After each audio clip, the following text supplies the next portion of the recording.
প্রোডেপ 20 এটি সান ফার্মা কোম্পানির একটি ওষুধ।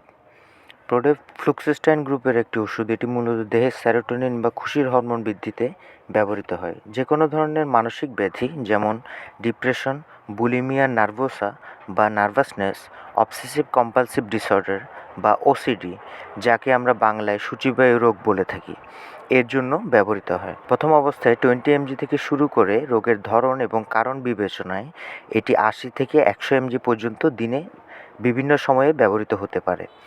ডিপ্রেশনের অনন্য একটি ওষুধ এই প্রোডেপ 20। ডিপ্রেশনের অন্যান্য ওষুধ থেকে এটি অনেক বেশি কার্যকর এবং বহুল প্রচলিত। এটি মূলত সেন্ট্রাল নার্ভাস সিস্টেমে সেরোটোনিনের মাত্রা বাড়িয়ে রোগীকে খুশির অনুভূতি দিতে সাহায্য করে। এর সাইড এফেক্ট হিসেবে আপনার অনেক বেশি ঘুম আসতে পারে, মাঝে মাঝে ঘুম না হতে পারে। যদিও সাইড এফেক্টের তুলনায় এর প্রপার এফেক্টটি অনেক বেশি গুরুত্বপূর্ণ। এই জন্যেই এটি ডাক্তাররা প্রেসক্রাইব করে থাকেন। এটি একটি সান ফার্মার ওষুধ এবং বাজারে বহুল প্রচলিত। আমাদের দেশে আগে সান ফার্মা একটি ইন্ডিয়ান কোম্পানি। আমাদের দেশে আগে এটির প্রোডাকশন ছিল না। বর্তমানে সান ফার্মা আমাদের দেশে ওষুধ প্রডিউস করে এবং এটি একটি ভারতে খুবই জনপ্রিয় ওষুধ।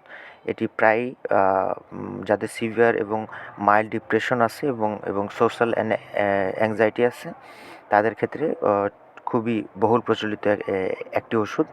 এটির সাকসেস রেট যদি আমি বলতে চাই, সাকসেস রেট প্রায় 80 to 85% success rate. So it's a nice medicine to have. যদি আপনার ডিপ্রেশন, বুলিমিয়া নার্ভোসা অথবা ওসিডি কোনো প্রবলেম থাকে, এটি একটি চমৎকার ওষুধ। আপনি যে কোনোভাবে এটির ডাক্তারের প্রেসক্রিপশন ছাড়া কোনোভাবে এটি ইউজ করা যাবে না এবং ডাক্তারের প্রেসক্রিপশন অনুযায়ী আপনাকে এটি যে মাত্রায় সেবন করতে বলে ওই মাত্রায় আপনাকে সেবন করতে হবে।